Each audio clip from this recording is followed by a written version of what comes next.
Hello, അസ്സലാമലൈക്കും. ഇന്നത്തെ വീഡിയോയിലേക്ക് എല്ലാവർക്കും സ്വാഗതം. ഇന്നത്തെ വീഡിയോ ഞാൻ കുറച്ച് പേരക്ക പിന്നെ അതുപോലെ കുറച്ച് സപ്പോർട്ടൊക്കെ ആയിട്ടാണ് വന്നിട്ടുള്ളത്. ഇതെന്താന്ന് സംഭവം എന്ന് വെച്ചാൽ ഇത് ഞാനും ഉമ്മയും കൂടി പോയിട്ട് പൊട്ടിച്ചതാണ് കേട്ടോ. നമ്മളെ മാമാടെ വീട്ടിൽ ഉണ്ടായതാണ്. അപ്പോൾ അവരെല്ലാവരും ഗൾഫിലാണ്. അപ്പോൾ ഞങ്ങളെ വീടിൻ്റെ തൊട്ടടുത്ത് തന്നെയാണ് അവരെ വീട് കേട്ടോ. അപ്പോൾ ഞങ്ങൾ ഇടയ്ക്ക് അവിടെയൊക്കെ ഒന്ന് പോയി നോക്കും. അപ്പോൾ അങ്ങനെ പോയപ്പോൾ കുറച്ച് സപ്പോർട്ട് ഉണ്ടായിട്ടുണ്ട്, അതുപോലെ പേരക്ക ഉണ്ടായി. ഇങ്ങനെ കുറേ 2-3-4 ദിവസം കൂടുമ്പോൾ ഞങ്ങൾ പോവും.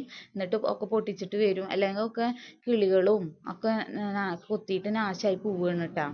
അപ്പോൾ ഞങ്ങൾക്ക് സമയം കിട്ടുമ്പോൾ അവിടെ പോയി നോക്കും.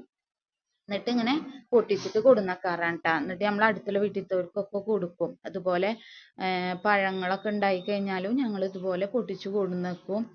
അങ്ങനെ എല്ലാവർക്കും കൊടുക്കും കേട്ടോ. അപ്പം അതുപോലെ ഞങ്ങൾ ഒരു ദിവസം പോയിട്ട് പൊട്ടിച്ചതാണ് ഇത്. അപ്പോൾ ഇത് നല്ല മധുരമുള്ള പേരക്കയും അതുപോലെ നല്ല മധുരമുള്ള സപ്പോട്ടയും കേട്ടോ. ഇത് നമ്മൾ മേടിച്ച് വെച്ച തൈയാണ് കേട്ടോ, നാടൻ പേരക്കല്ല. പക്ഷെ നല്ല ടേസ്റ്റാണ് കേട്ടോ ഇതിൻ്റെ പേരക്ക. പിന്നെ ഉയരത്തേക്ക് ഇങ്ങനെ നല്ല ലോങ്ങിൽ പോണ മരമല്ല, ഇങ്ങനെ പന്തലിച്ച് നിൽക്കുന്ന മരമാണ് കേട്ടോ ഈ പേരയുടേത്. അപ്പോൾ ഞാൻ അടുത്ത വീഡിയോയുമായി കാണാം. ബായ്.